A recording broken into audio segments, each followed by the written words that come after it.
Hey, welcome to the Heartway podcast. This is Jodie, and today we're having a conversation. Here with me is my wife, Gabby, and also our special guest, Justin and Colleen Gatlin. Justin is a pastor at Alvin Missionary Baptist Church. And so today we're going to have a conversation on the topic of the importance of sleep in kids and a sleep routine, like the importance of that, what that might look like, and talk a little bit about the idea of parent coaching and what that is like too, and who might benefit from that. So, Gabby, do you want to get us started off today on the topic of sleep importance? Yes. You forgot another special guest that you will hear in the background. Little Joey is back there eating. So, sleep is very important for humans, obviously, and it's also very important for children.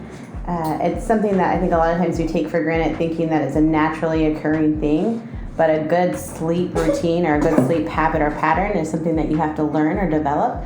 And it starts when kids are young, learning how to sleep well and to get a restful night's sleep. And so you may wonder, well, I think my kid gets enough sleep. They sleep as much as I do. Well, it's important to know how much sleep your kid should be getting. So according to some experts, infants 0 to 3 months should be getting 14 to 17 hours. That includes naps. Infants 4 to 12 months should be getting 12 to 16 hours. And of course, that includes naps too. Toddlers, that would be 1 to 2 year olds, that's 11 to 14 hours, also including naps. And then preschool, 3 to 5 years, 10 to 13 hours, including naps. And then school age, 6 to 13 years old, 9 to 12 hours. And then teens, 8 to 10 hours. So, that's a good check. So if you're not in that, if your kid isn't in that range, if they're below that, we'll talk about what that could do to your kid. But there may be some signs if you don't know if your kid is sleeping that well or not. Some signs would be they fall asleep during the day. That's pretty obvious. Younger children might be more hyperactive, actually. They may have trouble paying attention, struggle with schoolwork, be cranky, obviously. I think we can all relate as adults. And then they might have some behavior problems, so like hitting, just things that aren't typical for them if they're not sleeping well. Some medical things that are important for sleep is I want to read from the book Change Your Brain, Change Your Life by Daniel Amen. And he says here, one of the fastest ways to hit your brain is to get less than 7 or 8 hours of sleep at night. So you can think of this for kids, it would be less than what they should be getting. Chronic insomnia triples your risk of death from all causes and is associated with cognitive decline. For adults, getting less than 6 hours of sleep at night has been associated with lower overall blood flow to the brain and hurts your mood, focus, and memory for days after. Teenagers who average an hour less sleep than their peers have a higher incidence of depression and suicide. When you sleep less, you eat more and are more likely to be obese. The negative effects of sleep deprivation are so great that people who are drunk outperform those lacking sleep. And this part is really important. So fascinating new research has shown that the brain actually cleans or washes itself only during sleep. The brain has a specialized fluid system that helps it to rid it of toxins that build up during the day, including beta amyloid plaques that thought to be involved in Alzheimer's disease. During the day, the brain is so metabolically active, managing our lives, that this cleaning system is inactive. It only turns on when we're sleeping. Without healthy sleep, this waste clearance system doesn't have enough time to operate, thus allowing toxins to build up over time, which can cause cognitive and emotional problems. Think of sleep deprivation's effect on your brain as what your home or office might look like if no one bothered to take out the trash for a month. So it's very important for your kid and their health to be getting adequate sleep. So let's talk about sleep routine. So Justin and Colleen had something come up a while back with some issues with sleep with one of their kids, and I'll let him take over at this point. Yeah, so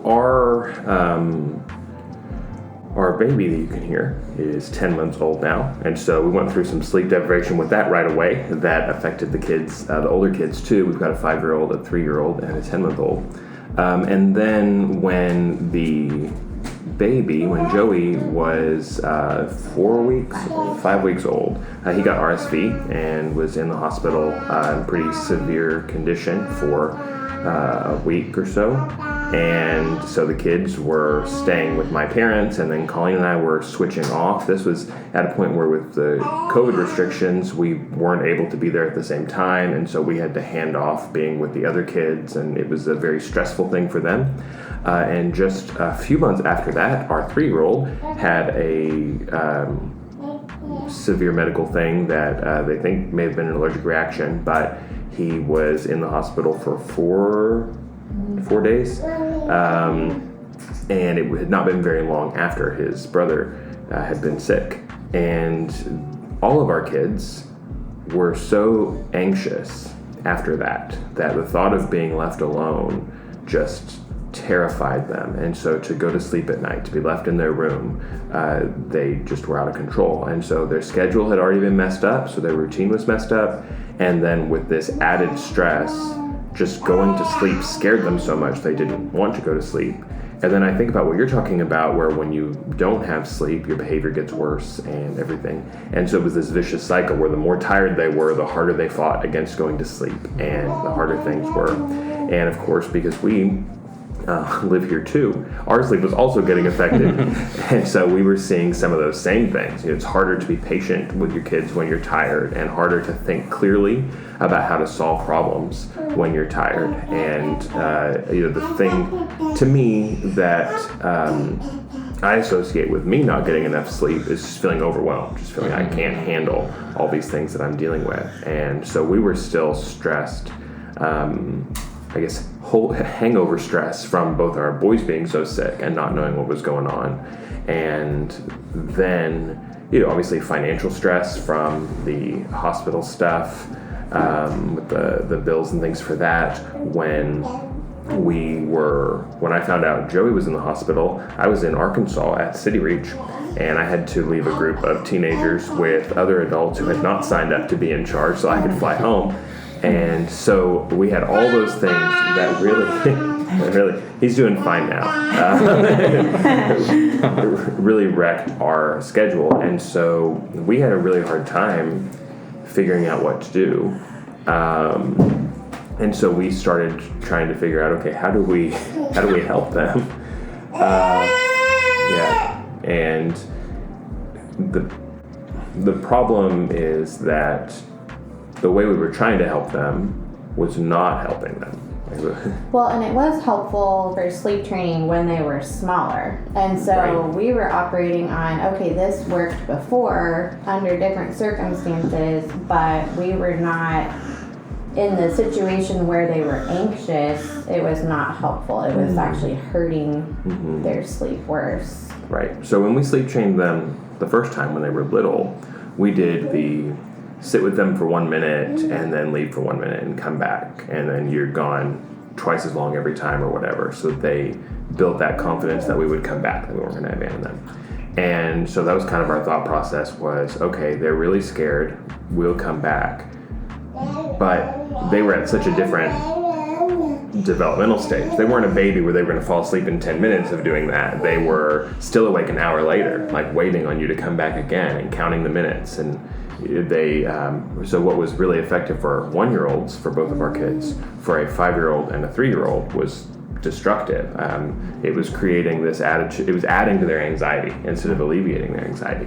And I was telling Jodie earlier that in some part of my brain, I knew that but that part of my brain was not accessible in the midst of everything going on. Well, and I think we didn't understand just how anxious they were, you know, and I stay home, and so during the day I would be in the kitchen, you know, and Samuel would be in the other room, and he'd run in the kitchen and say, "Mommy, Mommy," and then he'd find me, and then he would be fine, you know, he would be okay, and then he would go back and play, and then 10 minutes later he'd come back and do the same thing, "Mommy, Mommy, Mommy," you know, just to make sure I was still there where he could find me. And that was the strangest thing, you know, just all day long needing reassurance.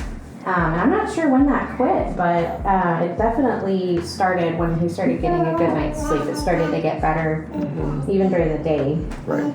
Well, and with that, I mean, part of that was the COVID stuff where they wouldn't allow us both to be in the room at the same time, even for a minute. So like one of us had to wait in the lobby and we had to swap in the lobby. And so we had to leave him with a nurse or whatever. And if they were busy, we had to leave them with nobody. And they'd say, "Oh, no, we don't have anybody to come in here and sit with you right now. We don't have any babysitters," or something, which was not how I would have said it if I had been, you know. But we have this little kid, like, "Okay, just sit here and watch TV. Daddy's leaving, but Mommy will be right back." And that kind of stress on him, I think, was a huge deal. And it did create that. And so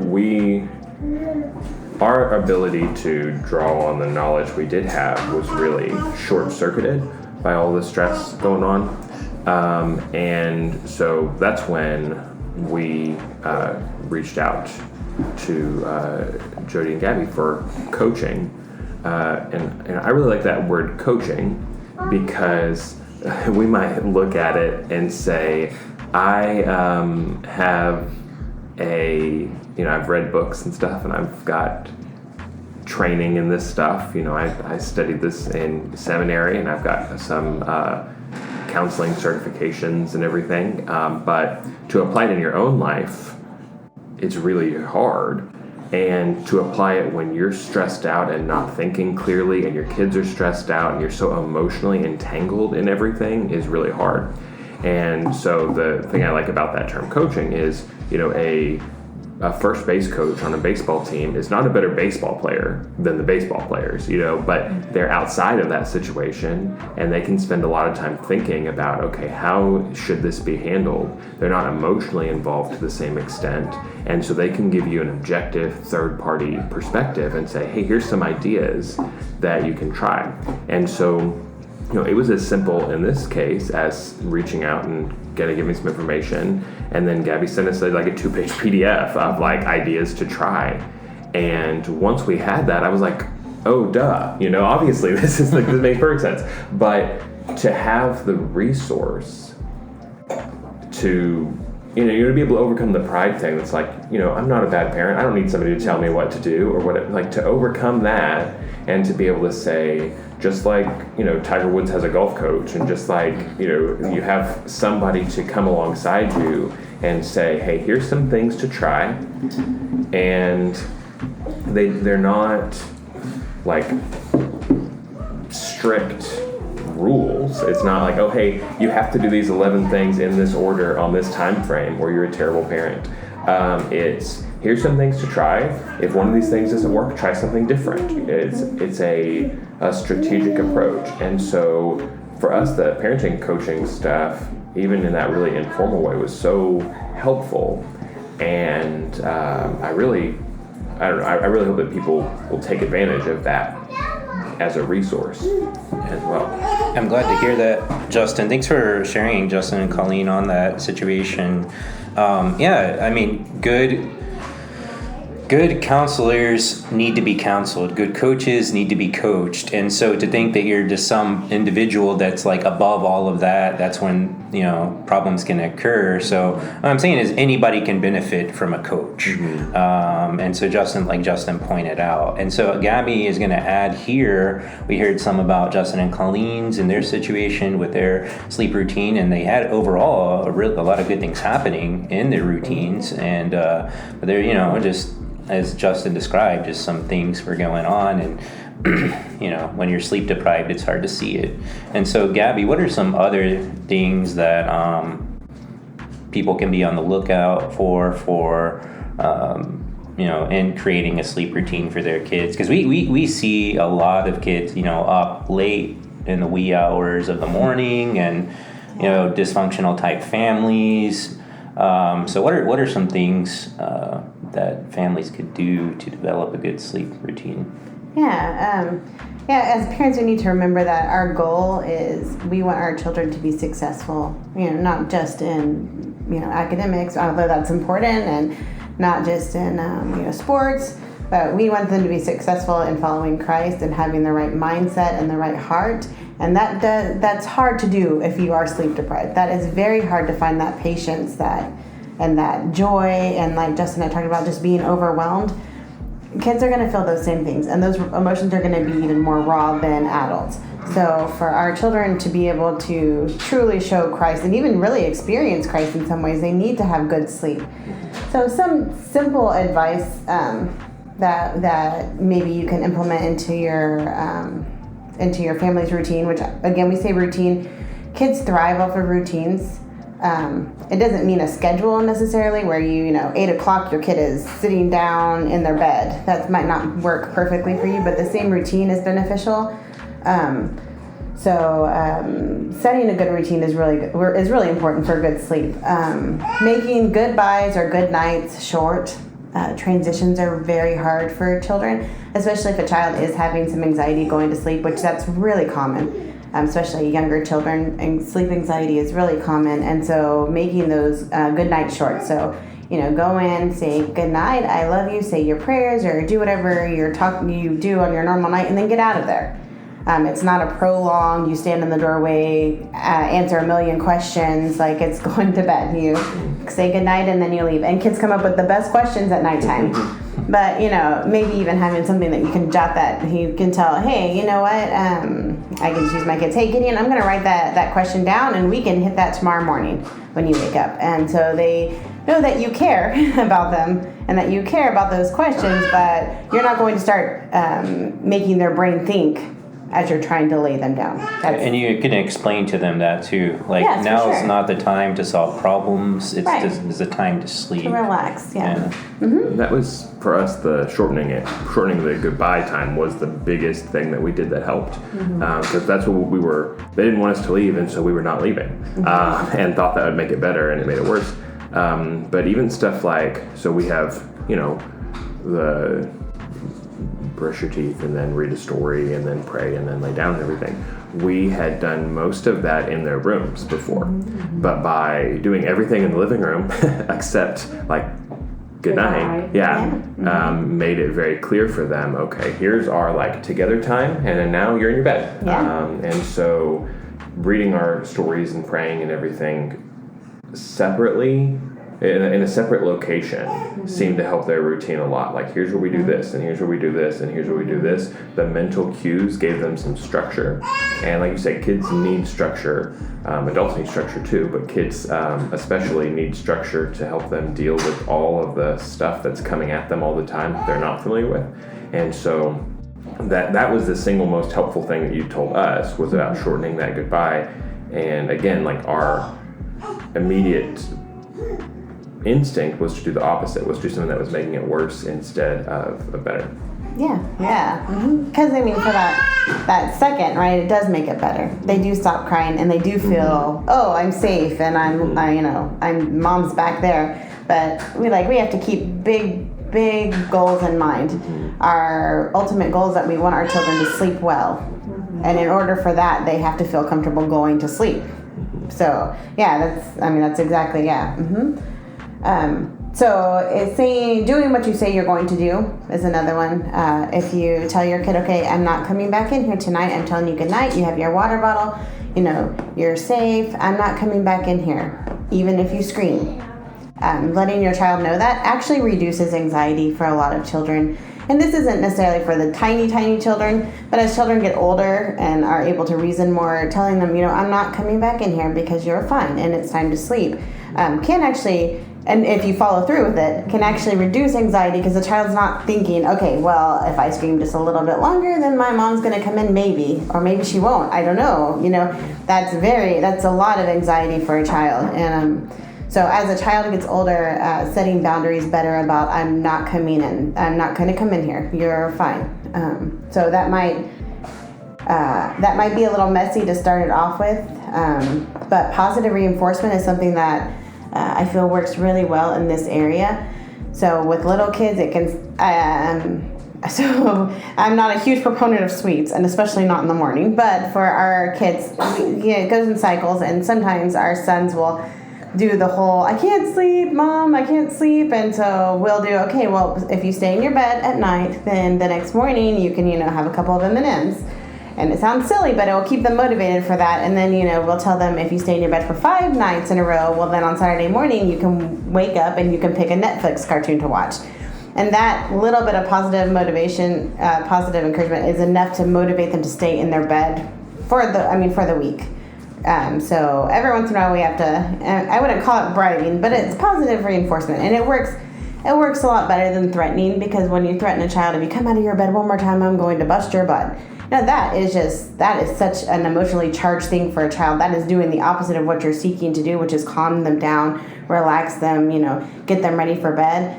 You're exciting them and making them scared, and they're feeling this rush of adrenaline. All that, you're doing absolute opposite of what you should be doing to try to get a child to go to sleep when you're threatening them. And that's kind of amplified in kids that already struggle with sleep. Yeah. Mm-hmm. Yeah. So another common thing for as older kids start struggling with sleep, which you think that it gets easier as they get older, but sometimes for kids it's harder. And our personal experience is our children. We have one child that is actually diagnosed with insomnia, and for this child, the doctor that diagnosed her with this explained to us that for her, when she goes to sleep, it's actually performance anxiety is what she's getting. That she feels like she has to perform the act of sleep, and because of that, she gets so anxious about it that she can't sleep. So it's important to remind children that are anxious about sleeping that it's not their job to sleep. It's their job to lay in bed and relax, and sleep will eventually come. But their goal, what they're trying to perform is not sleep. They're trying to perform laying in bed, relaxing, and waiting for sleep to come. And so that little bit of a mindset change can help a child relax and stay in their bed, and sleep will eventually come. If you lay in your bed long enough, sleep will come more than likely. So, what about devices? I mean, we they're younger and younger children have access to iPads. Even our kids have iPads for educational reasons and sometimes travel reasons. Yeah. And so what about the role of electronics at bedtime in terms of timing, and then access to that maybe at night, for even if they have books on the tablets? Mm-hmm. What do you recommend on that? If you have young children, I would say you're at an advantage at this point hearing this now. Do not allow tablets anywhere near the bedrooms at all. And honestly, limit the tablet time to nothing unless, we use tablets extremely. TV, everything is very sparingly used at our house. We do have people that struggle sleeping in our house, so we've made it a huge point to take away anything that could cause sleep not to come. So when I say my kids will get to pick a Netflix cartoon on a Saturday morning, that's the only TV they've watched all week, is they get to pick one Netflix cartoon on Saturday morning, and notice it's in the morning, not at night. If you have a child that is struggling to sleep, I guess any age, get rid of tablets, get rid of the TV, especially around the times that you're trying to put your child to sleep. If you show a child a really crazy show or a cartoon with bright colors, something that gets them really excited, and then you expect them to go to sleep right afterwards, you're asking them to go against nature. You're literally hyping them up and then making them go lay down and go to sleep. And so, and besides that, there's like physical things that computer screens have in them, and TVs that, like the lighting, it keeps you awake. So myself personally, my phone's not by my bed. I make sure that my phone's away from me. So, because if I wake up, at 2 o'clock in the morning, even if I just go to check the time, it's that temptation that, somebody's messaged me, let me see on it, and then I don't go back to sleep for the rest of the evening. So kids also have those same issues. So tablets definitely need to be out of the bedroom, phones out of the bedroom, TV very limited, especially anywhere close to bedtime for children. So. With that, I mean, diet also. Caffeine sneaks in times in places that we don't really necessarily think about it. So obviously coffee has caffeine in it, but I mean, if you're in South Texas or in the South in general, more than likely you're having sweet tea at some point during the day. That has caffeine in it. I mean, that's a decent amount of caffeine. If you have somebody that's already struggling with sleep, even just that little bit of caffeine can be enough to make it really hard to go to sleep. And so, I mean, we don't give our kids tea. Our kids get tea maybe once a week, and it's definitely not with their evening meal. Water, milk, hot chocolate has caffeine in it if you don't watch it. Chocolate in general has caffeine in it. So being aware of caffeine intake, especially as you move into the afternoon periods. I mean, please don't get your child a Starbucks drink on the way home from school if your child is having trouble sleeping. Once again, you're asking your child to go against nature, and that's setting your child up for failure, not success. So with anxiety with sleeping, one thing that I thought was really good, and this can work for little kids too, you know, they have the bad dreams or things like that. And during the day, during a calm part of the day, talking with them about really pleasant memories and trying to make, you know, pick 3 memories, try to make it as real to them as you can. So ask them, you know, how do you feel in this memory? What do you smell in this memory? You know, can you hear things? And help them like make really vivid pictures or almost like a movie of these memories. Have them try to picture these and kind of dwell on these. They can be, you know, a vacation. They can be, you know, it can be anything. And then at nighttime, remind your kids of these stories so that they can replay these pleasant, happy stories as they're going off to sleep and kind of calm and relax them as they're headed into their sleep time. So, I think with that, you know, one thing that's really important for adults and kids alike is to remember that our brains don't process negatives very well. And so if you are laying in bed saying, I'm not going to stay awake, like, you're going to stay awake. You know, obviously, to me, the most helpful scripture verse for a lot of counseling stuff is whatever's pure, whatever's lovely, whatever's good, think on these things, right? And the analogy that I always use is if I tell you, don't think about Thanksgiving, don't think about kindergartners in little hats, don't think about turkey, don't think about pie, don't think about whatever. That's all that you're thinking about. If I say, think about Christmas, think about jingle bells and about the cold air and about kids opening presents and about all that constellation of things, and I really get you to vividly think about Christmas, I don't have to tell you to stop thinking about Thanksgiving because you've replaced that. Like, you can only think about one thing at a time. So, like, our 5-year-old came out the other night. She has a hard time going to sleep. She's very curious and always wants to know what's going on. You know, what can I the thought of doing nothing is very frustrating to her. And she came out and she said, Dad, I had a nightmare. And I said, baby, you've only been in there for 2 minutes. You didn't have a nightmare. And she said, well, I had an awake nightmare. I had a bad thought. And I said, okay, well, tell me about it. And I remember she said, what if there's a big scary bear? And so for her, I said, okay, and I want you to close your eyes. And obviously this is tailored to a 5-year-old, but I said, okay, I want you to imagine the big bear. And now look on top of the bear's head. Do you see that princess hat that bear is wearing? What kind of a silly bear is this? You know, and then we played a game for 2 minutes or something. Like, okay, let's come up with all the silly things we can so that when you imagine this bear, then you're going to notice all these silly things, and this bear isn't scary at all, you know. And so to teach that, like, positive perspective instead is so much more effective than, you know, oh, there's no monsters in your closet. You're safe, mom and dad are here is much better than there's no monsters in your life. We don't want to center our thoughts on monsters. We want to center our thoughts on safety and security and that kind of stuff. And so when you think about, when you talk about that, about like the giving them skills to relax. I mean, how do you know how to relax? You know, we did stuff with Anna again, like, okay, you know, flex your toes and now release your toes and now flex your feet, release, and like, we're going to loosen up all your bodies. Do you feel all the, you know, the crazy, all the silly leaving your body, you know? And so I think that getting kids that are performance oriented like that, like, okay, here's something you can do. Like, you can't control your sleep. You can't control that. But let me show you something you can do a good job of in relaxing or in replacing the scary thought with a happy thought or something like that. I think works really well. And, when we think about, oh, my kid's not sleeping, again, that's a hard thing to tackle. But if you could reframe it and say, okay, I need to help my child relax better, or I need to help my child deal with this fear better. If you can get to the root cause, like you said, sleep's natural. Sleep is normal. Sleep's something your body wants to do.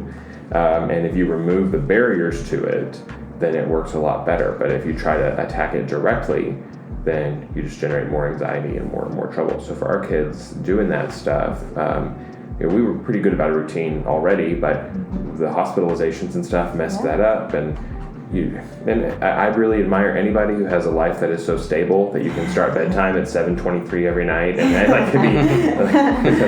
I think we all have got disruptions in our schedule.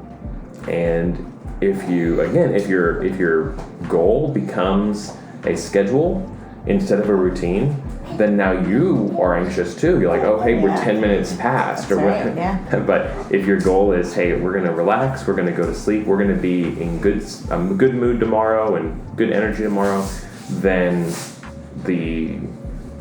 sometimes, obviously, we go to a holiday or something, and we're at my parents' house, or, Cohen's mom lives out of town, but we go see her or whatever, where you get home a lot later than you would like to have your kids home. But if your goal is not a checklist, I heard a podcast about checklist, I don't know. If your goal is not a checklist, but about creating that environment, obviously, again, as a pastor, it's very easy for me to think in those terms and say, oh, so many people in our church mix up the process with the goal.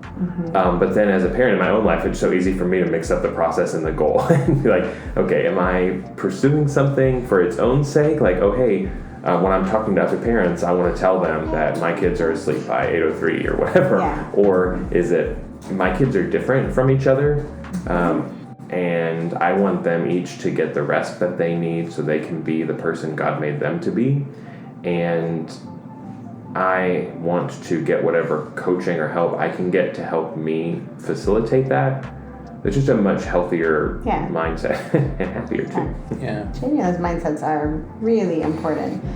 And if you look at it, I love how even any small problem, this is a relatively small problem in your whole scheme in life, right? But God uses even these small problems. They're not here by mistake.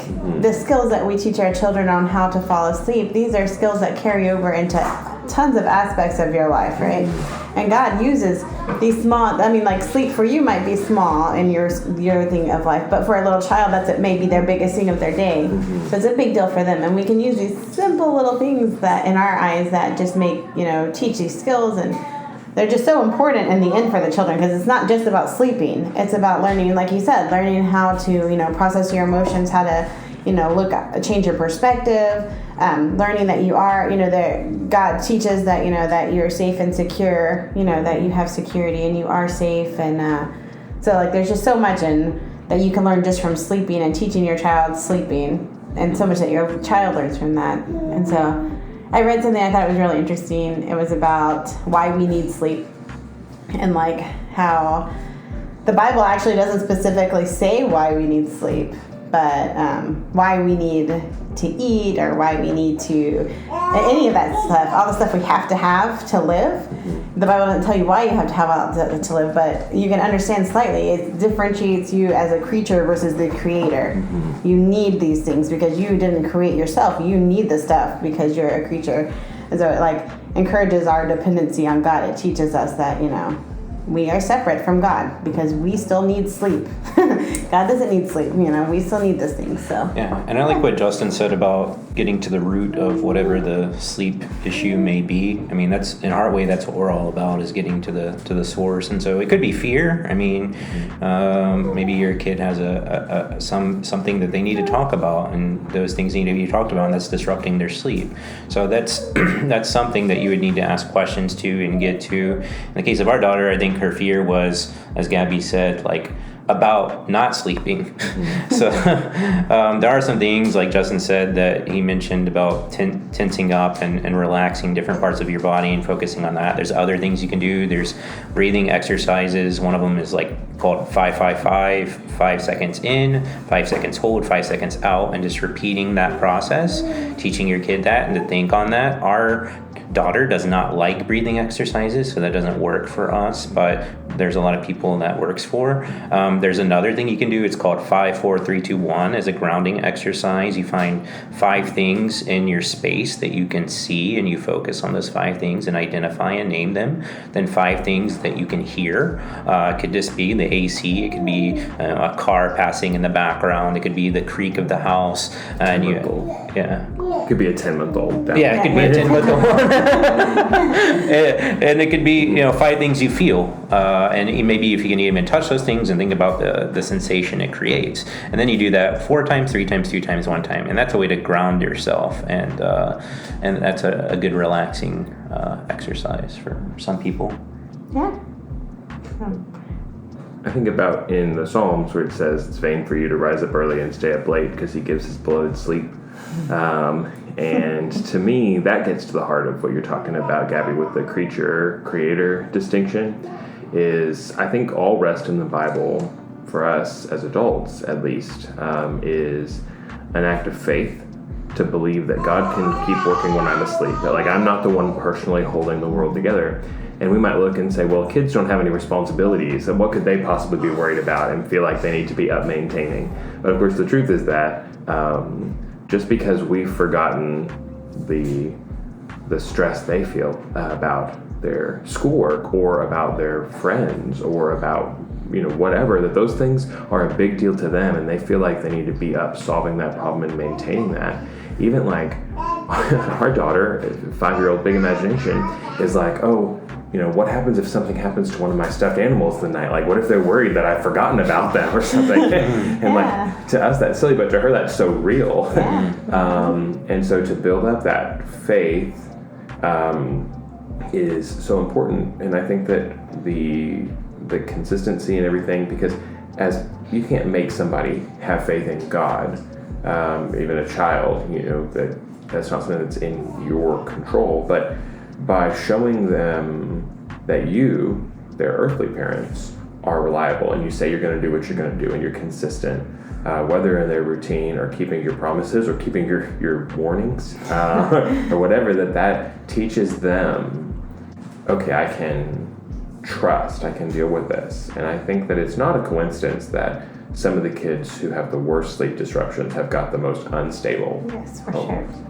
So it's something that to me stands out so clearly when I think about why don't I sleep like I should sometimes? Well, because I feel like, oh, who's going to handle all these things if I don't handle them? If I'm not on, who's going to be on?